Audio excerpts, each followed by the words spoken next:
हमारे पड़ोस में एक बहुत ही खूबसूरत आंटी आकर रहने लगी। वो इंतहाई हसीन और जमील और खुश मिजाज खतून थी। दिल की भी बहुत अच्छी थी। मैं जब भी उसे देखता मेरी धड़कन जैसे थम सी जाती। आंटी का शौहर कई सालों से बैरूने मुल्क रह रहा था, इसलिए वो हर वक्त बहुत उदास सी रहती थी। लेकिन उस वक्त मेरी हैरत की इंतहा न रही जब एक दिन मैं गली से गुजर रहा था तो उसने मुझे किसी काम से अपने घर में बुलाया, और जब मैं घर में दाखिल हुआ तो उसने खुद ही मुझे अपने मुसलसल 4 घंटे। मेरा नाम शहीन है, मेरी उम्र 16 साल है। हमारे पड़ोस वाले घर में एक खूबसूरत आंटी आकर रहने लगी, जिसका शौहर अक्सर बैरूने मुल्क में रहता था। लिहाजा उसे सबब वो आंटी बेचारी घर में अकेली ही रहती थी। एक बार ऐसा हुआ कि उस आंटी ने मुझे अपने घर किसी काम से बुलाया। मोहल्ले की अक्सर औरतें मुझे अपने घर की कोई न कोई चीज लाने के लिए बुलाती रहती थीं। लिहाजा मैं भी खुशदिली से बिला झिझक इन सब के काम कर दिया करता था। यही वजह थी कि मैं जब भी घर से बाहर निकलता तो हर घर से यही आवाज आती, शहीन जरा इधर आना, हमें दुकान से थोड़ा सामान तो ला दो। सब मोहल्ले वालों के अहकामात को बजा लाते हुए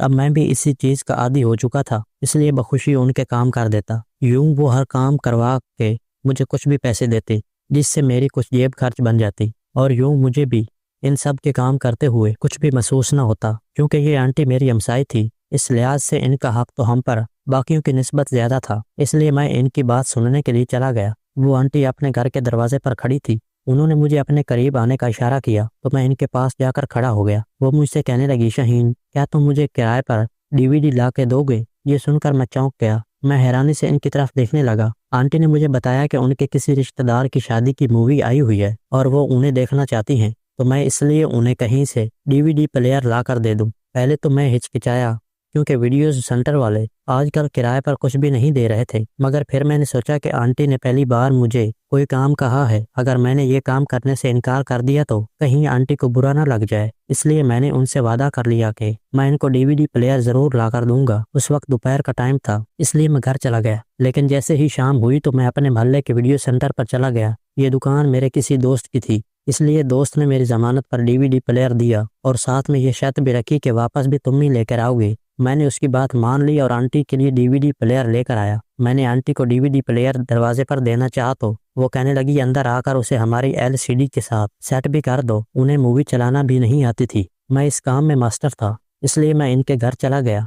इनका घर बहुत ही खूबसूरत और अंदर से घर देखने से मुझे ये अंदाजा हो गया कि वो आंटी काफी पैसे वाली हैं। आंटी ने मुझे एक कमरे में बिठाया और कहा कि इस एलसीडी के साथ डीवीडी प्लेयर को सेट कर दो। मैंने इनको शादी की मूवी चला कर दी। इस दौरान आंटी मेरे लिए चाय बनाकर ले आई और मजबूरन मुझे वह चाय पीनी पड़ी। तभी मेरा ध्यान मूवी की तरफ चला गया। इस शादी के फंक्शन में एक बहुत खूबसूरत लड़की नाच रही थी। वो इतना खूबसूरत तरीके से नाच रही थी कि मेरी चाय खत्म हो गई, मगर मुझे ये इस बात का एहसास न हुआ। तभी आंटी ने मुझे बताया कि ये मेरी बेटी है, आज इसकी तबीयत खराब है इसलिए सो रही है। ये सुनकर मैं उठ खड़ा हुआ और अपने घर आ गया। घर आकर भी मेरा ध्यान आंटी की बेटी की तरफ था। वो मुझे बहुत अच्छी लगने लगी। दूसरे दिन आंटी ने मुझे डीवीडी प्लेयर दरवाजे पर ही दे दिया और अंदर आने को नहीं कहा। ये सुनकर मैं बुझ गया, क्योंकि मैं शायद मौका की तलाश में था कि वो कब आंटी घर बुलाएगी और मैं इसकी खूबसूरत बेटी को देख पाऊंगा। पता नहीं उसे देखकर मैं क्यों बेचैन सा हो गया था। आखिर कई दिनों के बाद एक बार फिर आंटी को मुझसे काम पड़ा। आंटी ने मुझे आवाज दी, कहा, बेटा हमारी मशीन खराब हो गई है, घर आकर चेक कर देना। मैं जल्दी से घर के अंदर गया। मैंने मशीन चेक की तो उसके अंदर एक कपड़ा फंसा हुआ था। मैंने वो कपड़ा निकाल दिया। मशीन स्टार्ट हो गई। ये देखकर आंटी बहुत खुश हो गई। कहने लगी, शुक्र है ये ठीक हो गई, मुझे कपड़े धोने थे। फिर कहने लगी कि मेरी बेटी के उठने का वक्त हो गया है। मैं जाने लगा तो आंटी ने मुझे कुर्सी पर बैठने को कहा। अरे बैठो बेटा, तुम्हारे लिए कुछ खाने को लाती हूँ। इसी दौरान आंटी मेरे लिए कुछ बिस्किट और चाय लेकर आ गई। मुझे ख्याल आने लगा कि आंटी की बेटी भी घर में रहती है, लेकिन अभी तक मैंने उसे नहीं देखा। अब मेरा तजस्सुस बढ़ने लगा कि आंटी की बेटी को एक दफा देख लूं। मैंने उसे शादी की मूवी में देखा था और पता नहीं वो कितने साल पुरानी मूवी थी, और मैं उसे इसलिए भी देखना चाहता था क्योंकि आंटी खुद भी बहुत खूबसूरत थी। इसलिए मेरे दिल में ख्याल आया कि आंटी इस उम्र में भी इस कदर खूबसूरत है तो इसकी बेटी कितनी खूबसूरत होगी। तभी आंटी कहने लगी, तुम कुछ देर बैठो, मेरी बेटी आ रही होगी, तुम्हें मैं इससे मिलवाती हूँ। वैसे मेरी बेटी मेरी तरह बहुत खूबसूरत है, मगर मेरी तरह खुश मिजाज नहीं है। वो बहुत कम बोलती है, इसलिए लोग इसे मगरूर समझते हैं। आंटी अपनी बेटी के बारे में मुझे बता रही थी। तभी इनकी बेटी वॉशरूम से निकली। उसे मेरा पता नहीं था, इसलिए वो बिना दुपट्टे के सर पर तौलिया लपेटे निकली। उसे देखकर मेरी आंखें फटी की फटी रह गई, क्योंकि वो तो किसी परी से कम नहीं थी। इसके बाल गीले थे। ऐसा लग रहा था जैसे वो अभी शावर लेकर निकली है। इसने लाइट पिंक कलर का सूट पहना था जिसमें वो अप्सरा लग रही थी। उसे देखकर मैं हक्का बक्का रह गया। मैं फौरन उठ खड़ा हुआ तो आंटी ने अपनी बेटी से कहा, ये हमारा पड़ोसी शहीन है, बड़ा ही अच्छा बच्चा है और मेरी तो अक्सर ये बहुत सारे काम कर देता है। ये सुनकर आंटी की बेटी ने मुझे रुक कर देखा और फिर अपने कमरे में चली गई। आंटी कहने लगी कि वो अजनबी लोगों से बातें नहीं करती। मेरी बेटी ने छोटी सी उम्र में बहुत बड़े दुख लिए हैं। फिर मैंने बातों ही बातों में इनके शोहर के बारे में सवाल पूछा। इस सवाल पर वो थोड़ा सा परेशान हो गई। उन्होंने एक लंबी सी आह भरी। फिर कहने लगी वो पिछले 11 साल से कनाडा में मुकीम है मगर कभी पाकिस्तान नहीं आए। वो हर माह इतने पैसे भेजते थे कि हमें किसी चीज की कमी नहीं थी। लेकिन मेरी सिर्फ एक बेटी है, शोहर भी घर से दूर है, इसलिए घर में मर्द की बहुत कमी महसूस होती है। काश हमारे घर में भी कोई मर्द होता जो बैर के सारे काम कर देता। ये बताते हुए इनके चेहरे पर एक अजीब सी बेबसी थी। न जाने क्यों मुझे इस वक्त इन पर बहुत ज्यादा तरस आया। मैं इनके जज्बात को महसूस कर सकता था, इसलिए मैंने इनसे यही कहा कि फिक्र नहीं करें, आपको जब भी किसी काम की जरूरत हो आप फौरन मुझे आवाज दिया करें, मैं आपका हर काम कर दिया करूंगा। सारा दिन मैं फारिग ही होता हूँ, आप मुझे अपना ही समझे। ये सुनकर वो आंटी बहुत खुश हुई। उसके बाद मैं अक्सर आंटी के घर के बाहर फिरने लगा और वो भी बाहर आकर खड़ी हो जाती। जैसे ही उसकी नजर मुझ पर पड़ती वो मुझे फौरन आवाज दे देती, शहीन जरा इधर आना, मुझे सौदा लाकर कभी दूध लेकर आना। मैं भाग कर इनके सारे काम कर देता। एक दिन मुझे इनके घर से एक बहुत प्यारी सी आवाज आई, शहीन जरा इधर आना। मैंने आवाज की सिमत देखा तो मेरे होश उड़ गए क्योंकि वो आंटी की बेटी रशनम थी। मैं भागता हुआ इसके पास गया तो वो कहने लगी, आज मेरी मम्मा की तबीयत खराब है इसलिए प्लीज दूध ला कर दो। ये सुनकर मैं दुकानदार के पास गया और दूध लेकर आया। मैंने दस्तक दी तो आंटी की बेटी ने दरवाजा खोला और मैंने उसे कहा कि दूध ले आया हूँ, ये ले। मैंने जब इतना कहा तो वो मुझे दूर से आवाज देने लगी कि प्लीज दूध अंदर लेकर पकड़ा दो। ये सुनकर मैं अंदर दाखिल हुआ। उसके बाद वो मुझसे कहने लगी, मेरी मम्मा के पास कुछ देर के लिए बैठ जाओ। मैं उनके कमरे में चला गया जहाँ वो सुकून के साथ सो रही थी। तभी उनकी बेटी ने मुझसे पूछा, शहीन चाय पियोगे? उसकी आवाज में जैसे कोई सहर था। मेरे मुंह से जी के अलावा कुछ भी ना निकला क्योंकि मैं बहुत घबराया हुआ था, मगर उस वक्त उसके चेहरे पर अजीब सी मुस्कुराहट थी जैसे मैं समझ नहीं पा रहा था। कुछ ही देर बाद वो चाय बनाकर अंदर दाखिल हुई और मुझसे पूछा, शहीन मम्मा तुम्हारी बहुत तारीफ कर रही थी, तुम क्या करते हो? जिस पर मैंने जवाब दिया कि मैं सारा दिन फारिग ही होता हूँ। ये सुनकर वो हंसने लगी। मैंने देखा कि वो हंसते हुए बहुत अच्छी लगती थी। फिर वो कुछ सोचकर उदास हो गई। मैं चाय पीते वक्त कभी आंटी की तरफ देखता और कभी इनकी बेटी की तरफ और कभी नजरें झुका लेता। इनकी बेटी की तकरीबन उम्र 24-25 साल की, लेकिन वो इस कदर खूबसूरत थी कि वो 18 साल की लगती थी। मैंने उससे पूछा, आप क्या करती हैं? ये सुनकर वो कहने लगी कि मैं 16 साल की थी जब अब्बू ने मेरी शादी कर दी थी, लेकिन शादी के कुछ अरसा बाद ही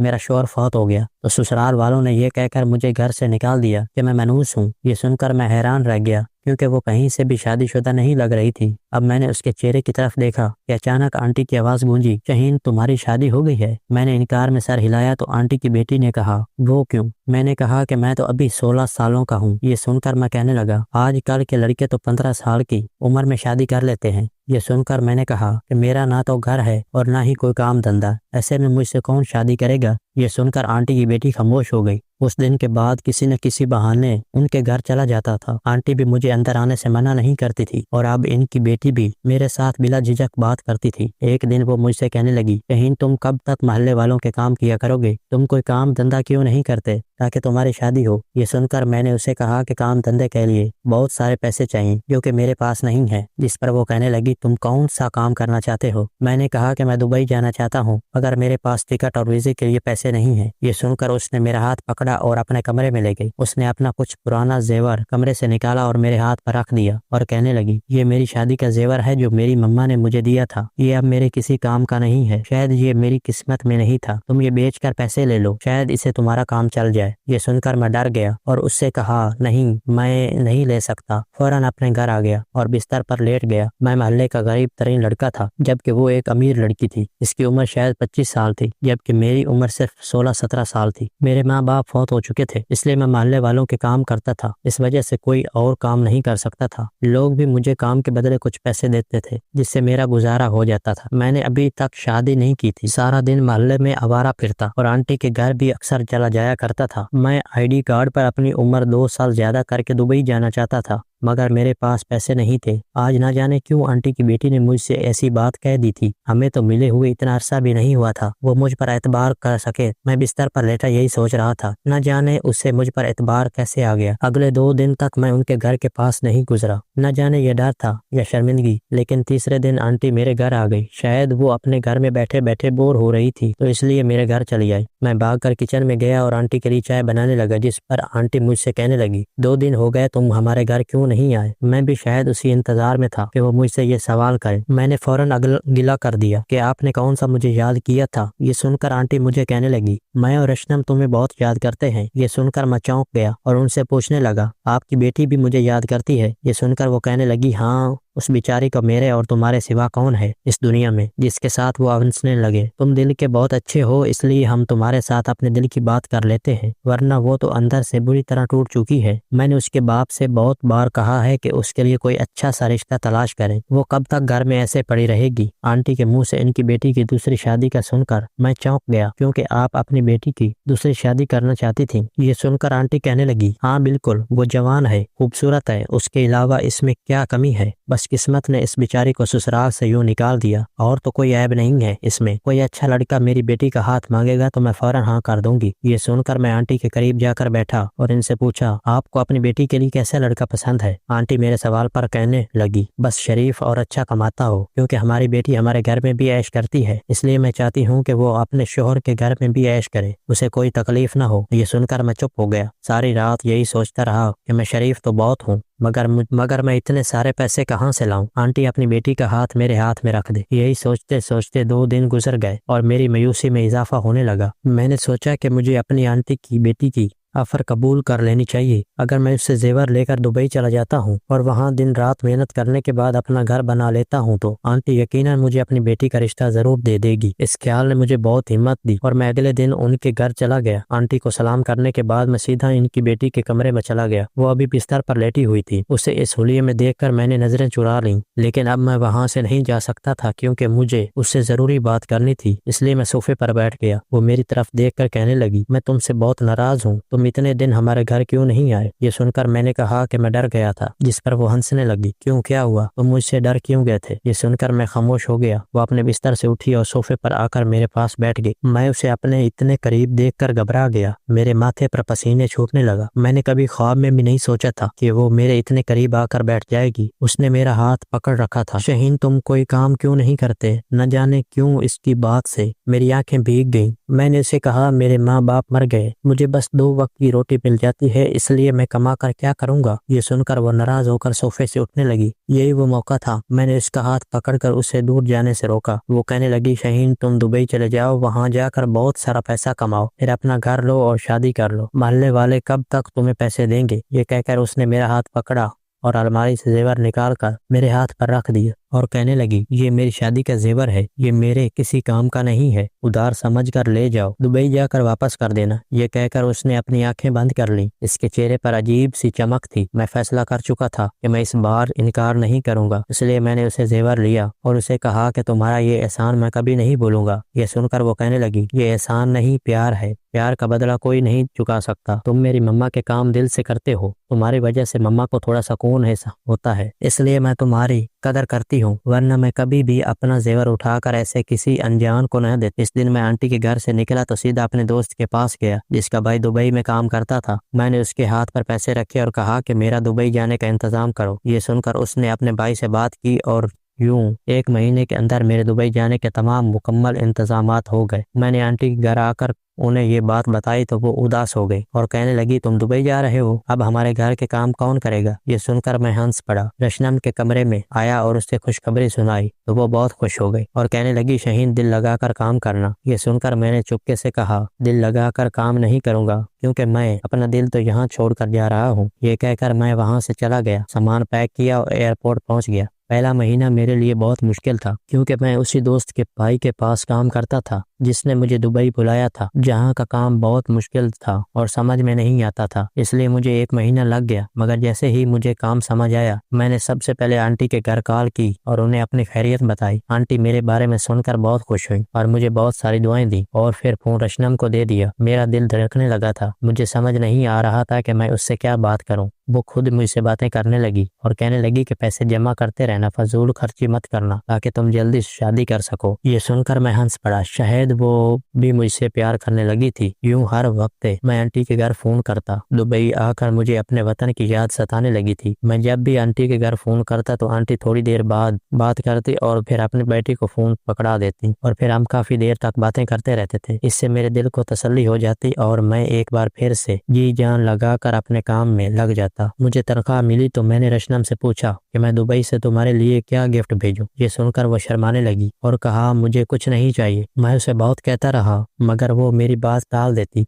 मैंने सोच लिया कि उसने मेरी मदद की थी, इसलिए मैं कुछ न कुछ उसे जरूर भेजूंगा, मगर वो गिफ्ट का नाम सुनकर ही शर्मा जाती। मैं हर हफ्ते उसे फोन करता था और इससे पूछता था कि तुम्हारे लिए क्या भेजूं। एक रोज वो कहने लगी तुम इतनी ही जिद करते हो तो दुबई से मेरे लिए अंडरगारमेंट्स ले आना। ये सुनकर मैं हंस पड़ा और उससे कहने लगा मेरी भी एक शर्त है। मेरी बात सुनकर वो पूछने लगी कैसी शर्त, जिस पर मैंने कहा ये बात आकर बताऊंगा। मेरी बात सुनकर वो चुप हो गई। यूं मुझे दुबई में 2 साल हो गए। मेरा वीजा खत्म हो गया। मैंने अपना वीजा दोबारा रिन्यू किया, लेकिन मैं अपने घर न जा सका। मैं जाना भी नहीं चाहता था क्योंकि मैं जिस मकसद के लिए आया था इसको पूरा करना चाहता था और मेरा मकसद था बहुत सारा पैसा इकट्ठा करना। फिर कुछ अर्सा बाद मैंने छुट्टी की दरख्वास्त दे दी। जो ही मुझे काम से छुट्टी मिली मैं फौरन वापस चला गया। आंटी से सलाम दुआ की। वो मुझे देखकर बहुत खुश हुई और गले से लगा लिया। वो मुझे देखकर कहने लगी कि तुम तो बहुत जवान और खूबसूरत हो गए हो। फिर आंटी के घर में बैठ गया और मैंने उनसे बात की कि मैं आपकी बेटी से शादी करना चाहता हूँ। उन्हें मेरी बात सुनकर थोड़ा हैरानी जरूर हुई, मगर उन्हें मेरी बात पर एतराज नहीं था। लेकिन मेरा दिल इस वक्त टूटा जब उनकी बेटी ने मेरे साथ शादी करने से इनकार कर लिया। वो कहने लगी शहीन तुम मुझसे बहुत साल छोटे हो। मुझे बहुत दुख हुआ। मैं सर झुकाए बैठा रहा क्योंकि मेरी सारी उम्मीदों पर पानी फेरता हुआ नजर आ रहा था। मैंने अपना बैग खोला और इसमें कुछ तहफ थे जो मैं आंटी और इसकी बेटी के लिए लेकर आया था, उनके सामने रख दिए, जिसको उन्होंने बखुशी कबूल कर लिया। फिर मैंने जेब से पैसे निकाले और इसके हाथ पर रख दिए। वो कहने लगी ये क्या है? मैंने कहा ये वो रकम है जो तुमने मुझे जाने से पहले दी थी। इसके साथ मैंने इसका शुक्रिया अदा किया। उसने खामोशी से वो पैसे पकड़े और उठाकर अलमारी में रख दिए। मैंने उनसे इजाजत ली और घर आ गया। दिल तो कर रहा था कि अगले ही रोज वापस का टिकट लूं और वापस दुबई चला जाऊं। वैसे भी अब मेरा कौन था। यहाँ पर रात का खाना खाने को भी जी नहीं चाह रहा था। मैं खामोशी से जाकर अपने कमरे में लेट गया। सुबह हुई तो मोहल्ले वालों से मुलाकात हुई। वो कहने लगे तुमने बहुत अच्छी किस्मत पाई है कि तुम अपनी जल्दी पैरों पर खड़े हो गए हो। मेरा दिल तो अंदर से बुझा था। मैं 1 महीने की छुट्टी लेकर आया था, मगर 1 हफ्ते में ही वापसी की टिकट बुक करवा ली। जाने से पहले एक बार फिर किस्मत आजमाने का सोचा और आंटी से जाकर दरख्वास्त की कि किसी तरह अपनी बेटी को मना ले। मैं उम्र में छोटा हूँ तो क्या हुआ, आपकी बेटी मेरे साथ बहुत खुश रहेगी। आंटी भी यही चाहती थी कि इसकी बेटी की शादी जल्दी से जल्दी हो जाए। आखिरकार मैंने और आंटी ने बहुत जोर लगाया और फिर रशनम को हमारी बात मानना पड़ी। इसकी हाँ पर मेरी खुशी के इंतहा ना रही और यूं हमारी शादी हो गई। मुझे मेरी मोहब्बत मिल गई और मैं उसे अपने साथ दुबई ले गया। अब मेरे पास एक अच्छी नौकरी और अच्छा घर है। मेरे 3 बच्चे हो चुके हैं और हम हंसी खुशी जिंदगी गुजार रहे हैं।